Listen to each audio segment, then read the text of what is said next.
In this module, we are going to discuss about name manager.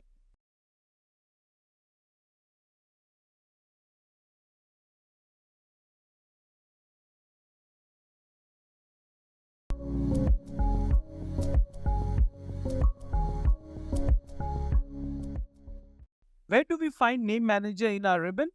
The name manager is in the formula tab or in the ribbon. And this is where we'll get the name manager. So this is what we are going to deal with today. Now, what is this name manager used for? Now, this name manager is basically used for storing names. Names of what?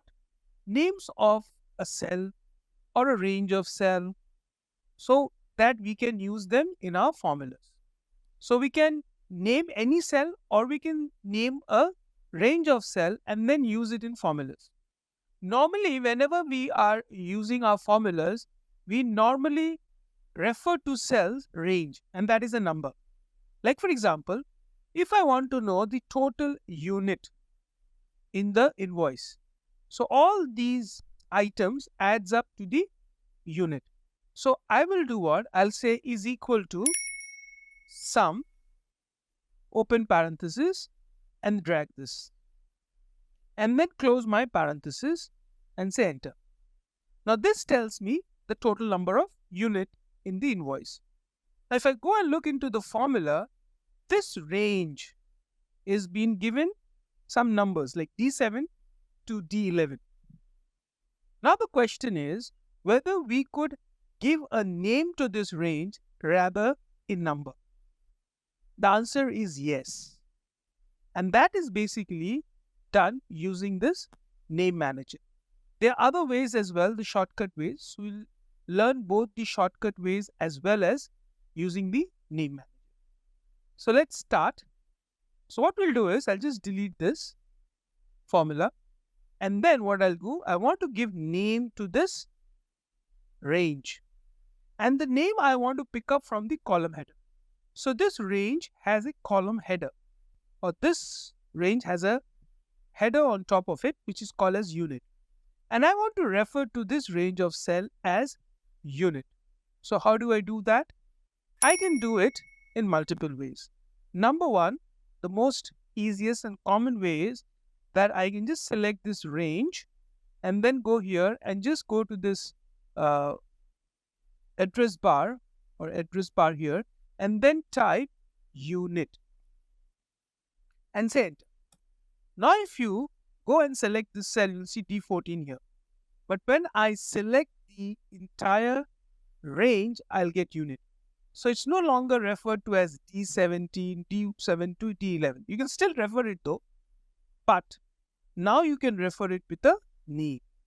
So if I now go here and say is equal to sum and then say select this and it comes to be unit. That's good. And then I close the parenthesis and I say enter. So I get the same result. So the idea behind using the names is basically to make your formula easy, meaningful, more readable. So you know that this is sum of unit rather than D13 you do and check, okay, this is unit. So from here only you can find out that this is nothing but sum of this unit column. Similarly, if I want to do the total sum, that means I want to do the total. So I want to refer to this as total. Now I'll use another way of naming it. In this case, I went here and I wrote the name. Now I'm going to use another way. That's another way which you would learn. So I'll select this and then I'll go to create from selection. So when I click from create from selection, okay, I've done the wrong selection. So I'll just cancel this now and I will select with the title, with the header total, and then say create from selection and then say top row, this one is my name for this cell.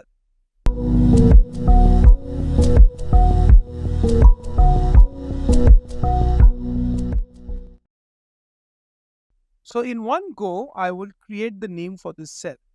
So I'll just select the entire range along with the title because I want to use this total as the name for this range. And I'll put top row and select top row and say OK.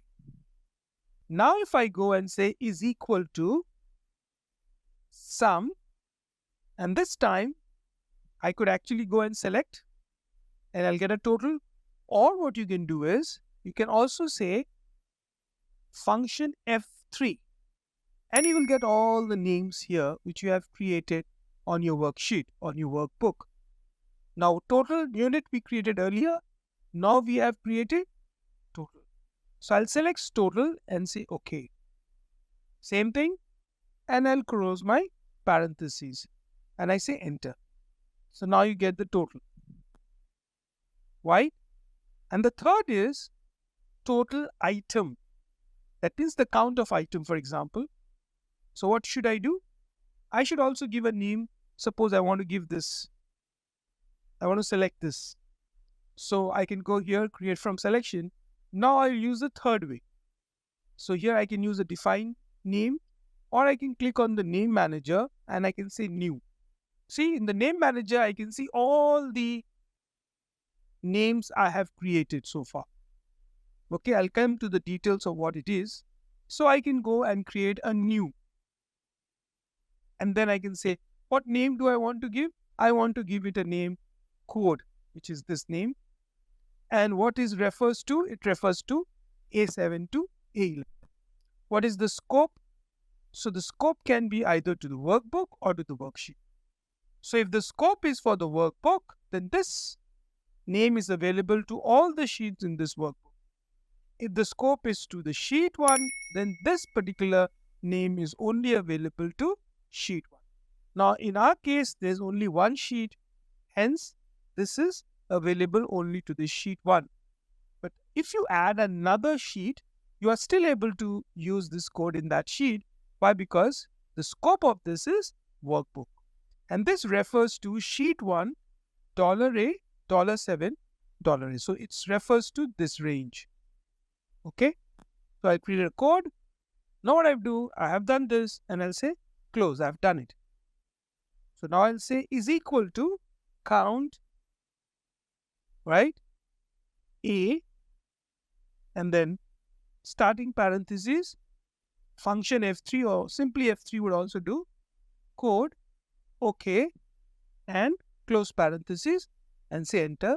And it says they are total of 1, 2, 3, 4, 5 items. So this is how we can create names, right? And this, if you look at the name manager, you will find all the names here. From here, you can go and edit it so that you want to change the name or you want to change the refers to, and change the address and include one more row or one more column that you can do from here, right? And you can also delete it. For example, if I build this code up and I delete it and I say OK and close, you see,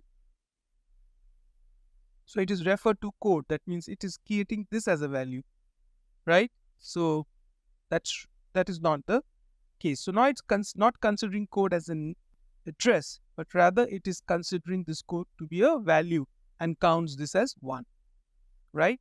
Similarly, if I go to the name manager and I remove this unit and I say delete and I say OK and close, now it shows me a name error. And of course, I can go to the name manager here and say delete and say OK and close. Again, it shows me the error, right? Because this name doesn't exist now. Again, you can rename it and create it, and you will get back your